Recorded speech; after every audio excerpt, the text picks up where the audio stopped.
How y'all doing? Y'all know who it is. It's Brother Glenn. Hope you guys been staying prayed up. I hope you guys been staying out the way. But most of all, I hope you guys have been living life strong, trusting God.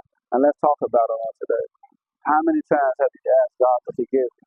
And He's going to forgive you. But are you really being sincere? Are you really being honest? You gotta ask yourself that. Because if you were, you will see changes in your life.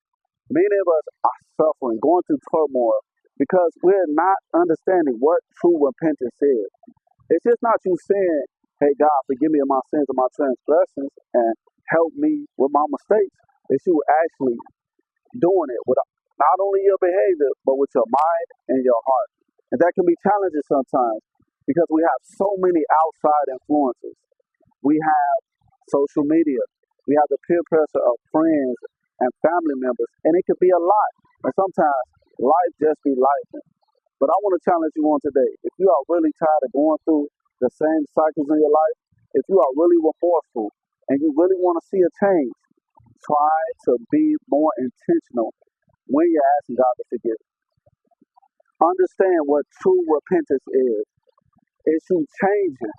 It's you turning away from the things that God does not like, the things that are harming us when we are being in sin.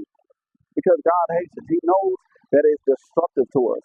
And many a times, we've all been there where somebody has apologized to us or we had to give an apology that we really didn't want to give. And you could tell whether or not somebody is being sincere because you could tell by their facial expressions. You could tell by their body language. You could tell even by the tone in which they apologize. So I want to challenge you to realize that's how God knows. And we all say, God knows my heart. Yes, He does. He really does know your heart. But let's go to Matthew's, the 15th chapter and the 8th verse where it says, for they honor me with their lips, but their hearts are far from me. So how many of us have just said anything just to get our coworker off our back or just said an apology just to hurry up and to get it over with? Sometimes we treat God like that when we are in prayer and asking Him for forgiveness. You really don't mean what you say, and God knows it. It's been oftentimes that some of us are just in the church, just going through the motions. We're not even present. We're on our phone. We're doing everything else but being in the moment with God. But when you begin to realize what true repentance is, you understand. It's just not you saying it. It's you actually feeling it in your heart. And your heart's going to allow you to change your behavior and actually program your mind to do better. That's what true repentance is. And I get it. It's a struggle. It's a lot going on out here in the world. But you can do it with the help of God. You can do it with the help of Jesus Christ.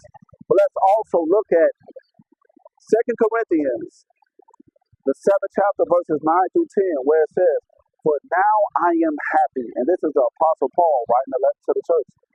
Not because you were made sorry, but because your sorrowfulness led you to repentance.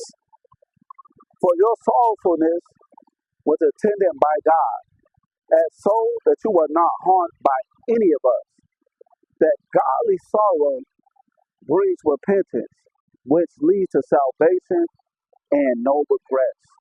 But worldly sorrow leads to death. Look, we got to make a change. We got to be honest when we're coming to God. We can't just say it, we got to be about it. Because many of us, we're just struggling. We're suffering. We're going through the same thing over and over and over. And that's not how God intended it to be. He wants you to have a godly sorrow. That way you can be saved from what you're going through. He wants you to have a godly sorrow. That way He can heal you. That way He can free you. That's what true repentance is.